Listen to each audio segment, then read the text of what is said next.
So if we do withdraw, how do we deal with that concern? Or do you believe that analysis is flawed?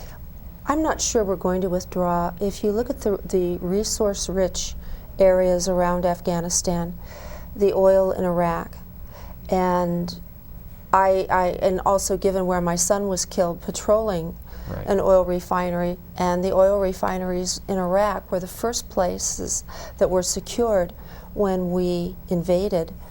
To me, it's evident that the amount of individuals and corporations, U.S. corporations, getting rich on war, and the benefits of having access to oil-rich Iraq precludes us from ever leaving. And I think that's one of the topics that we tend to skirt when talking about Afghanistan.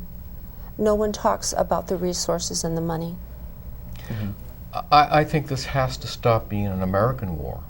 I think it has to be a UN war. I think the Americans should be out. I know that we could put UN troops to keep, quote, keep the peace, unquote, but it's long past the time when we should be fighting American wars in the Middle East, or for that matter, in most parts of the world. Right. And I believe the country is too large, too sparse to be able to control anything on a military basis. So I'm an advocate for pulling out of Afghanistan. As am I. Both in Iraq and Afghanistan, corruption seems to be one of the chief issues. Afghanistan is second from the bottom of the list of most corrupt countries, and Iraq is not much higher. The central problem being that if American forces are being used, or international forces, are being used to prop up a theoretically democratically elected regime, that if that regime is seen as corrupt and lacking legitimate authority, that the money will have been wasted. Does that mean that we should not be involved in nation building until a non-corrupt regime has been established, or how should we handle that? Well, there's nothing new about this, David. In Vietnam, we supported a corrupt government and actually backed a coup to get that government out of the way to bring in another corrupt government. So there's a pattern here. And as far as nation building, should we be nation building? In order to understand the democracy, there needs to be a level of education that has to go on first. And that brings us to another level. Are we going to go around and educate the world and hope that they'll buy into democracy? And I don't believe it's something that we should be doing. Yeah, I mean, this is a 21st century crusade. Since when? Who appointed us? The knights of democracy to go conquer the world and make sure that everybody is upright and honest and there's no corruption. This is ludicrous.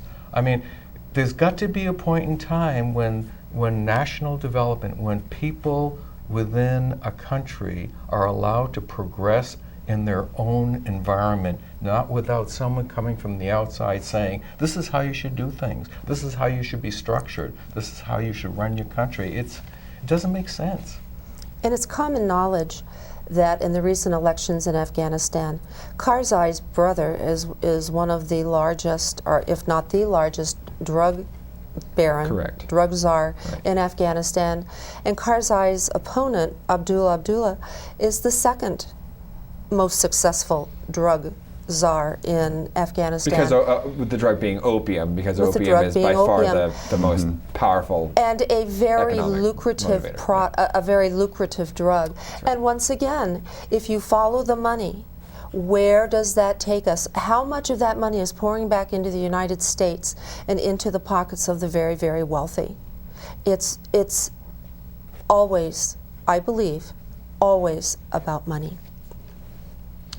All right, so let's talk a little bit about the impact on the soldiers. We send our armed men and women in uniform to Iraq and Afghanistan under the dictates of the commander-in-chief, the civilian leadership. but they don't seem often to get the support they deserve. The USO has to send care packages. Even though we spend 50% of our budget on military, the USO is still sending care packages because they don't have adequate warm socks or other basic needs. Why does this happen, and what can we do about this? My belief has always been, from the time that my son was deployed to Iraq and witnessing what he went through, my belief is that, as in all wars, the people on the ground, the infantry, the youngish soldier fighting the war is expendable. My son didn't have enough food. He drank. All he had was tainted water. Right. He suffered. He suffered, and then he died.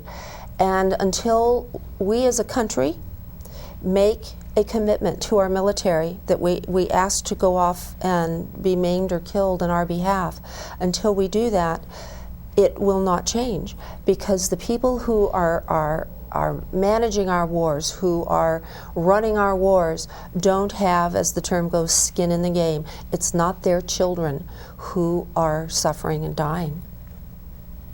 And there were constraints, as Jane said.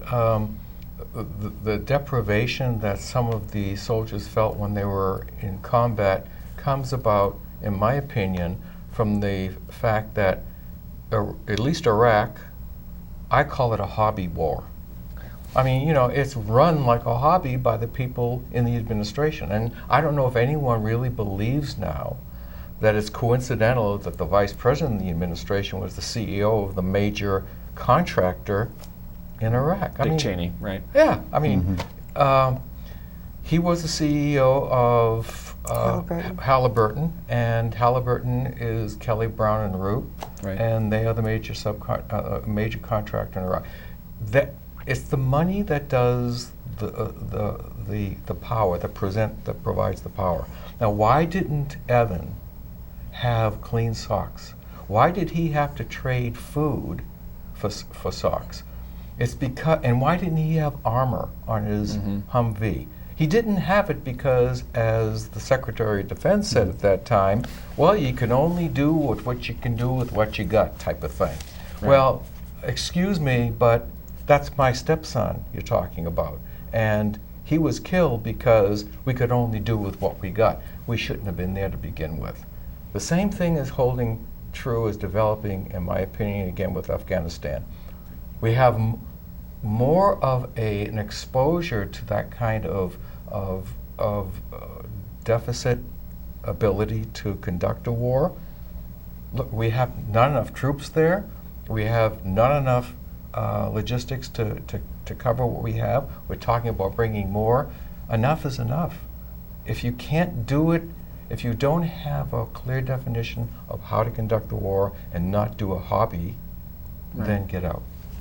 But has this always been the case? No, was it always the case that the troops themselves were underfed, underfunded, underclothed, etc.? No, in Vietnam we seemed to have everything that we needed.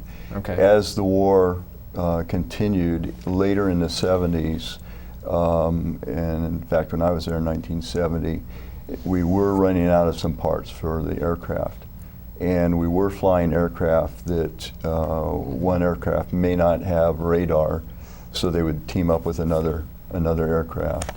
And at that time, actually, we did see 2 aircraft fly into a hillside because, again, one aircraft had the radar, the other one didn't, and one followed the other one right into the hillside. Got it. But other than that, we seemed to have most everything we needed. So what's changed between then? It's certainly not that we're spending less on military. Over 50% of our budget goes to military. And yet the soldiers themselves seem to be getting shoddier and shoddier care. What has changed? And what can we do about it?